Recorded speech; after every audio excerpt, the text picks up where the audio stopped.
All right, hello and welcome to Your Story, Your Impact. Today we are with Ryan Englin. He is solving one of the biggest headaches in small business, hiring. He is the best-selling author of Hire Better People Faster, creator of the Core Fit hiring system, and he works with gritty, overworked business owners, especially in the trades, kind of helps them stop hiring people they want to fire 3 weeks later. And so if you've ever felt overwhelmed by turnover, ghosted by applicants, or just kind of plain stuck trying to find someone who will actually show up and do the job, this is the guy you want to talk to right here. So Ryan, welcome. Thanks, Andrew, for having me.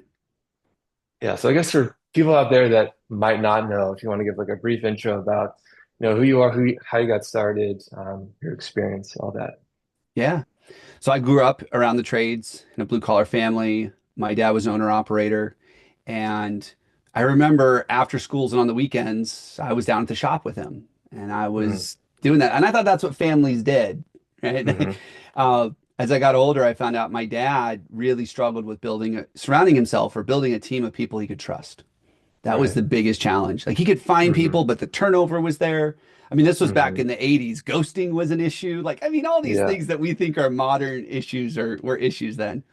Right. And as I got older and I went the corporate route because I was not going to do what he was doing, that was crazy. Uh, Yeah. I thought, you know what, my dad's problem really was he wasn't good at marketing. He wasn't good at Hmm. getting his name out there and getting enough business coming in because I found that if he had enough business coming in, cash solves a lot of problems in business. That's very true.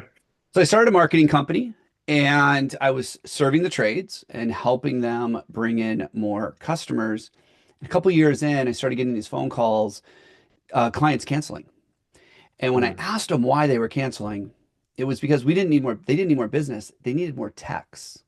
They needed more Mm. trained people. They needed Hmm. skilled laborers. That's what they Right. needed. And so I thought, well, that recruiting's a marketing issue. So let me see if I can solve that as marketing. So I set out with a couple of clients to do that. One was an HVAC contractor. They called me 3 weeks later and said, we filled all of our trucks. We got more guys Mm. ready to go, turn the leads back on. Hmm. And at the time I thought, well, I solved my problem. I got marketing clients again. But over Right. time, I realized that what I really loved doing was teaching people how to attract, hire, and retain great talent. Because it's not that hard if you have the right tools and the right training to do it. Right. Yeah, and it's similar to how I just had a conversation with another person kind of doing recruiting, and he was saying how similar to how you don't want to be marketing for jobs when you need them, like always be doing it. Same thing kind of for recruiting, Yeah, right? Would you agree? absolutely. Always be recruiting. Right. Okay, yeah. So I guess what would you say is the biggest hiring mistake you see a lot of companies making? Companies hiring reactively. They Mm, they're not always recruiting, so they hire because they have to, not because they right, want to. And right. and when you have to, you're desperate and Hmm. you do what you can. It's funny, I was just talking about this with my wife. We've got a car now that's gosh over 10 years old and it's having some problems. And I talked to her, I go, do I want to walk into a car dealership when I have to buy a car or when I Hmm. want to buy a car? Right. And I think everybody would agree it's better to buy a car when you have a running car. So you don't have to Right. worry about getting taken, right? Exactly. But we don't think about that when it comes to recruiting. We wait until we have to recruit and then we'll take whatever we can get. Hmm. Yeah, abundance mindset. It can really help you in a lot of areas of life. Absolutely. Okay, and then I guess what kind of maybe companies come to you most often? What's kind of usually going wrong when they reach out? Yeah. So the two big issues we see when somebody comes to us, big or small, is the number one issue is they have work that they're either turning away or they're behind on. Mm, And so when we talk to smaller contractors, usually they're turning away work that they can't get to because they don't have enough people. Larger right. contractors are usually burning their people out because they're working them overtime and they're Hmm. getting the work done, but they're behind on it. Right. And so they need to fill a bunch of open positions. That's one of the big reasons. The other reason is executive team is wearing too many hats. So a lot of Mm, times this is the owner. The owner's like, I own the business, I sell the business, I market the business, I visit the job sites, I manage the people, I do HR. Sometimes I have to do payroll. Like they're doing everything. And the owner's just like, Right. this is dumb. Why am I doing Yeah. this? And the big reason is they can't find enough people they can trust to do the work. Yeah. I see that problem a lot. Like a lot of contractors, they want to, like kind of just be on top of everything or micromanage and really just finding those good people to kind of just, relax and, trust and let them take some of the reign. Hmm. Okay. And I guess maybe walk me through what does some bad hires look like in the trades or the blue collar world?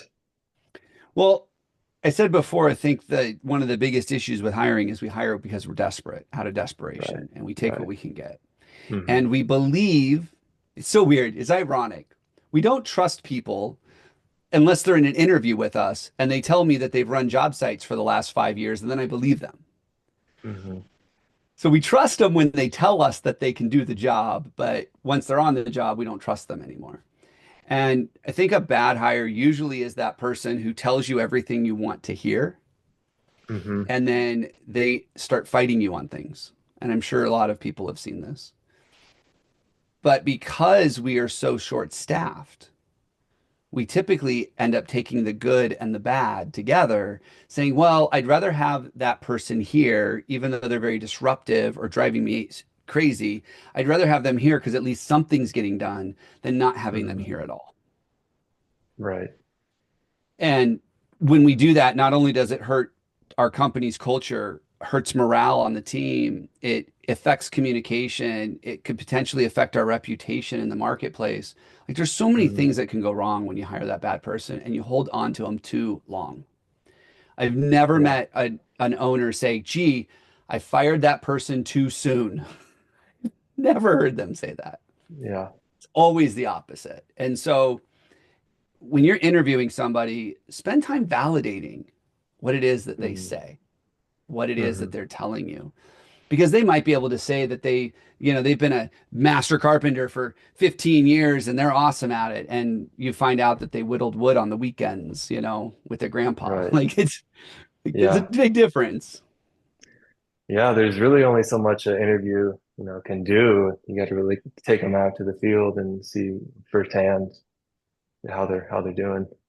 Yeah, there's nothing wrong with doing an on the job interview. Say, hey, Hmm. you know what? Tomorrow morning, 7 a.m., this is the address. I want you there. You're going to put on a tool belt and some PPE, and we're going to work for an hour. Hmm. I'm going to see you swing a hammer. I want to see Yeah. what it looks like. Yeah. It's a good filter process. And if they show up and you see them getting ready to operate that saw in an unsafe way, that's not just an opportunity to train and coach. That's somebody that's inexperienced. Yeah. Right. So don't just sit there and go, oh, well, maybe if I just train them how to use it correctly. No, it's a huge Hmm. red flag. Like run. Yeah. That person doesn't Yeah. have the experience you need. Right.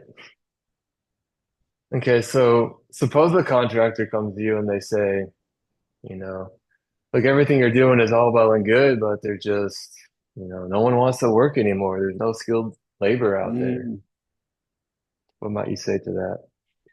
Uh, the reality is we don't have a labor shortage in the trades. Mm, We do have a labor crisis. mm, And it's not that no one wants to work. I hope your listeners got some thick skin. We're in the trades, so we're good. yeah. But it's not that no one wants to work. It's that no one wants to work for you. And I Mm, want you to hear that. Because yeah. if you are one of those companies that feels like there's no one good out there, no one wants to work for you, no one wants to stick around, I want you to take a look in the mirror real quick and say, would you want to work for you? Hmm. Because what we found is that there are plenty of people out there that want to work, great people that want to work, that will show up on time, will do what they say they're going to do, that will act safely, that will deliver amazing customer service. We see Hmm. it happen all the time. Mm, So there are people out there. And if you're struggling, it's likely because there's a branding issue inside the company. People either don't know who you are, don't like who you are, don't like who they believe you to be, like that reputation isn't right. hmm. Or once they get there, they find out that what you sold them on during the interview is not what you actually delivered. And so we have Yeah. to have high integrity. We have to be consistent in the way we act. We have to make sure we've got a great reputation in the marketplace. And we've got to treat our people well, or Yeah. you're really going to struggle. Hmm. Yeah. And I just had another conversation where he was saying how, like, on some level, all business problems are effectively, personal problems. And so when you can Yep. kind of take that look in the mirror and say, hey, what am I doing? Maybe right or wrong, and kind of fix that. A lot of the other problems kind of just fall like a domino effect, right? Hmm. Okay. And I will say, in my experience, I've been doing this for almost 15 years now. In my experience, it's not that the owner or the leader is a bad person. It's not that they're like a horrible person. Most of the time, it's they don't know how to use the tools necessary to do these things. They don't have the skills. I liken it to giving my kid a circular saw, my 8-year-old son. While he thinks that's going to be awesome, I would Hmm. never turn him loose with that. Right. Because even if he didn't hurt himself, something is getting damaged. Hmm. And if you think about some of these tools that we teach in the work that I do, we all know that we have to be nice to people. We all know Hmm. that we can't belittle our team. We all Right. know that we have to act with integrity and do what we say we're going to do. Hmm. But when the pressure of work and the pressure of the business and the pressure of the customer is on us, unless we are very experienced in those tools and have the skills necessary to operate them, we're going to come up short. And that's the issue. So when I say no one wants to work for you, it's not because you're a horrible person. Right. It's just because you aren't using the tools that they need you to use. It's just like if Hmm. you aren't good at remodeling kitchens, no one's going to hire you to remodel kitchens. It's the same Right. thing. If you're not a good leader and you're not great at building great teams and helping people feel a sense of belonging inside your company because you don't use the right tools or you don't have the skills, it's going to be really hard to find people that want to work for you. Yeah. Yeah. Mindset is huge, and being able to be a great leader is definitely going to solve a lot of the micro problems.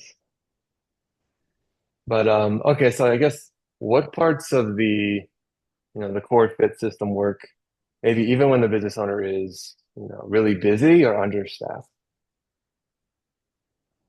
Yeah. So our system is designed like if someone wants to go pick up my book and read my book, we've got a bunch of tools in there that they can implement and they can start using. The Hmm. system is designed to free up the owner's time, Hmm. not by necessarily delegating a process, but by building a process and letting someone else manage it. So Hmm. it's not like I go to you and I say, "Hey, Andrew, I just need you to take care of this." It's like, no, Andrew, let me walk you through step by step what I need you to do. Just go check this list every single day. Because what most people on your team are not capable of doing is figuring out how to do their job. They need you to help tell them how to do their job. They Hmm. need you to give them guidance. They need you to lead. And so, a lot of what we do in the corporate hiring system is we have a series of processes that we've put together, and we sit down with the owner. And we say, which parts of this process work for you and your business, and which parts don't. And we customize it for them. And then we say, now let us roll it out to your team for you. So that's some of the Hmm. work that we do. That way, it takes the burden off of the owner of having to figure out how to do all this stuff too. Like, let me teach the people. I don't need to train you to do it because you're not going to do it anymore. I need to train the people that are Right. going to do it. Uh, and so, finding the time starts with identifying and prioritizing the most important thing. What's the thing that will drive results fastest for you? And Hmm. usually, it's getting the owner back their time. So then I ask, okay, Hmm. what are the things that you're doing that are easiest to delegate? Well, I run payroll every week. Oh, let's get a payroll service Yeah. that allows guys to turn in their own timesheets. And all you got to do is look through them, approve, submit payroll, done. It takes 30 seconds a week. So let's implement some systems. Maybe we bring in new technology. Maybe we bring in other partners and say, let's get that off your plate. Yeah.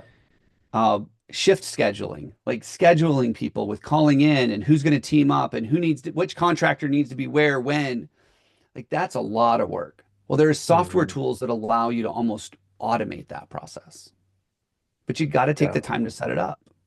And so what might take Yeah. you 3 hours today means you save 10 minutes a week for the rest of your life. Hmm.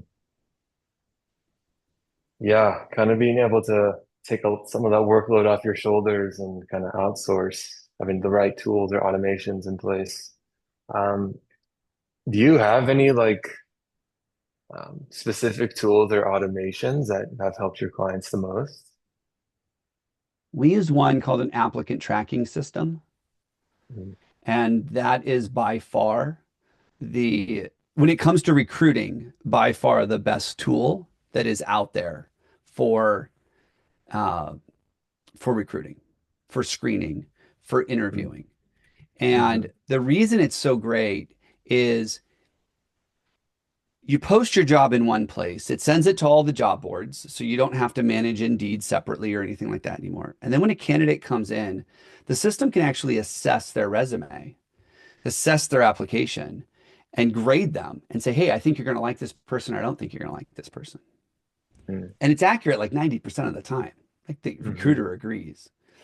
And then when they come in, the system will automatically schedule the interview with them. So it'll send out emails and text messages with your calendar link to get that person on your calendar. So Mm-hmm. you don't have to chase anymore. You don't have to call people and it go to voicemail. You don't have to send an email that never gets returned. System takes care of that for you. And then also inside the system are assessments. So we can actually assess somebody like a DISC assessment or a leadership potential assessment or even an integrity assessment so that we know a lot more about the person. And we haven't even interviewed them yet. And all of this can be automated so that it doesn't fall onto the company owner. Yeah. Yeah. There's so many automation tools these days. Like a new one is coming out every day. So Yeah. yeah, And it this can isn't be. something that you have to be an expert in. You don't have to have a degree in like AI Yeah. or anything for this to work. Right. They've done a lot of that behind the scenes. Hmm. Okay. Awesome. And then maybe how do you see hiring evolving in the trades over maybe the next 5 years? Well, I told you before that there's a crisis, and Hmm. depending on who you talk to in the next 5 to 10 years, we can expect between 40 and 60% of people currently in the trades to retire. Mm. So the average age right now, I believe, in construction is 51 years old, Wow. which means people are much closer to retirement than they are to high school. We have an Hmm. aging population problem in the trades. And there's no amount of robotics or automation that are going to solve this problem. Now, Hmm. it might alleviate it in certain areas, Right. but it's not going to eliminate it. So we, I think what we're going to see is we're going to see a revival of smaller contractors building universities or trade schools or apprenticeship programs, right? Like those are all the Hmm. buzzwords they use right now. But Yeah. basically, where I can take a kid out of high school, I can put a hammer in his hand, and in 3 years, he's gone through my program and now he's a carpenter. Hmm. In 3 years now, or 4 years, he's a licensed plumber. I think that is well, it has to happen. Yeah. We have no choice Right. because the people are retiring much faster than they're coming into it. And the reason people aren't coming into it is because there's a lack of training. Sure, there's the Hmm. trade schools they can go to, but most contractors I know don't like the quality of people or the quality of education the trade schools spit out. So we have to own it and take it on ourselves and say, you know what? I will build an apprenticeship program. And they're not hard to build. Like Hmm. most of the time, we overthink them. We'll build Yeah. an apprenticeship program and I will teach somebody the skills that they need to be able to do this well. And then you never struggle with recruiting again. Because too Yeah. often, what we're focused on is the guy with 5 years experience. Well, Hmm. there's fewer and fewer of those now. And those guys come at a premium. Yeah. But imagine you take a kid in at 16, $18 an hour right out of high school, and you show him steady growth, and maybe he's at 25 in 2 years, and he's one of the best guys you have.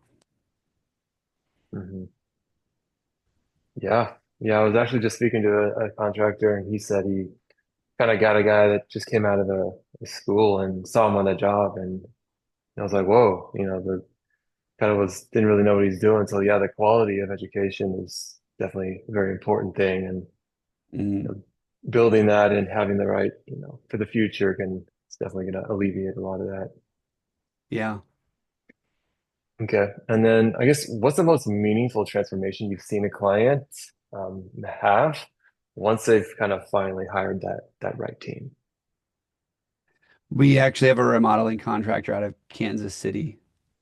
Mm, Uh, that they worked with us for just a short while, but they were one of them that got it. Like some of mm, our clients work with us, like on average, a client's going to work with us for a couple of years. But hmm we've got some that are 6, 7 years been with us. And they got it pretty early on. Like it just clicked. The mindset was there. They're like, we get what we need to do. And they went out and did it. And they called me about 18 months later. And I'll never forget when he calls me. He says, Ryan, it happened. I said, what happened? He goes, mm, we have more candidates that are qualified in our pipeline right now than we have open positions. And we're mm. still hitting every one of our growth goals. Nice. And when I talked to him, I said, what was the deal? He goes, well, we started hiring better people. And it turned out that better people attracted better people, Yeah. right? If you're always hiring C players, you're never going to attract an A player. A players want to play on A plus teams. And the only way that happens is if you only hire A players. So Yeah. they started hiring better people. Better people were attracted to that. And then they started on something that was very important. They realized that their website and social media was not just for customer acquisition. The website Mm, and social media, because recruiting is a marketing activity, they put the website and social media to work. They started some grassroots campaigns in their local community. They started marketing the company as an employer of choice. mm. And 18 months after they finished working with us, they called us and they go, we don't even know where these people are coming from, but they are high quality people. Yeah, that's a great point. A website is not only just to get, clients for a service, but, also for your employees as well. Yeah. And then how might you define a great hire beyond just skill set?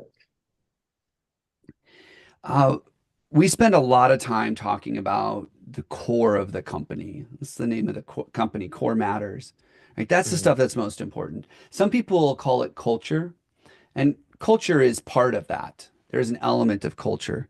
Uh, but when you find someone who fits within your company, who feels like they belong there, like it's just where has this person been? Yeah, maybe they don't have the best skills, but gosh, I love having them on the team. Like we've all had that yeah, person.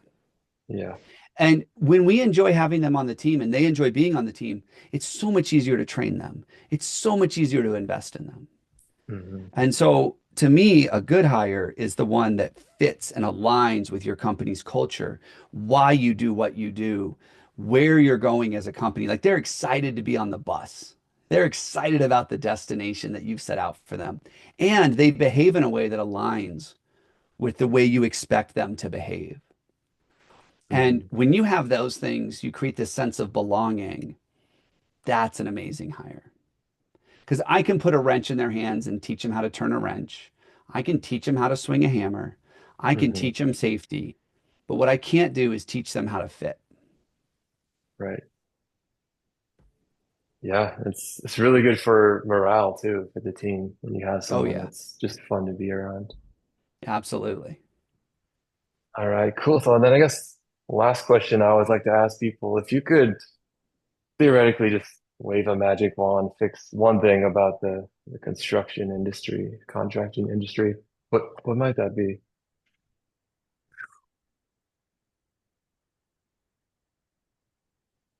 I believe that if we want to solve a lot of the problems in the contracting space, construction space, we need to teach, especially our older leaders, we need to teach them, or maybe just remind them what it's like to walk in someone else's shoes. Hmm. Because so often I hear superintendents complain about how wimpy the younger generation is, or how entitled they are, how they think they know everything. And when we Right. dig deep and I say, great, tell me about the guy that gave you a shot when you were a snot-nosed 18-year-old. They Hmm. all have a story about a guy that said, I'm going to put my arm around you and I'm going to teach you the trades. I'm going to support you. I'm going to take care of you. They all have that guy Yeah. that actually said, you know what? I know what it's like to walk in your shoes and I want to help you through this. And they've all forgotten it. Hmm. And I wish that all of them would have that reflection back to when they were 18 or 20 or whenever they got into the trades and go, I remember Rick. I remember John. I remember Hmm. Steve when he put his arm around me and he showed me the trades because he invested in me and he cared about me and said, you know what? I'm going to pay it forward and I'm going to do it again. That's what's missing in the trades right now. Yeah. Yeah, I like that. And, when you have that person to kind of, take you under the wing, it can really just, motivate you to really try and do your best and be the best at what you do. Yeah. All right. Well, Brian, this has been awesome. Really appreciate you taking the time and, sharing so much experience and wisdom with us. For anyone who wants to learn more about you, core fit hiring, or just kind of follow along with the work you're doing, what's the best place for them to find you? Well, I'm on the same place you and I met, which is LinkedIn. So Hmm. I'm active there. And then if someone wants to go to my website, corematters.com, you can learn all about our process, our systems, how we do what we do. And I actually have an offer for your listeners as well if they're interested. I wrote a book called Hire Better People Faster Hmm. to educate and train the people that would never consider working with me, either because they didn't have the time or the energy or the money, or they just needed a quick fix. I wrote that book to get this information into more hands. And if they want a free copy of the book, they can go corematters.com/free book. Help me out with a little bit of shipping and handling. I'll sign and mail you a copy. Awesome. Yeah, that's a great offer. We will definitely make sure to link that up in the description as well. Awesome. And then I can send you the link to our favorite ATS for anybody that might be interested. I can send you a link for that. If they use this link, it's my affiliate link with them. They can actually download all of our email templates, statuses, everything. So it's kind of like a shortcut to getting it going. So you don't have to Mhm. figure all that out. So I can shoot you that link if you'd be interested in putting that in the show notes as well. Awesome. Yeah, definitely. Okay, yeah. So yeah, thanks again, Ryan, for being here. Really enjoy the conversation, and yeah, definitely hope to collaborate more with you down the road. Thanks for having me on the show. I enjoyed it. All right. Well, thanks everyone for tuning in to Your Story, Your Impact. We will see you next time.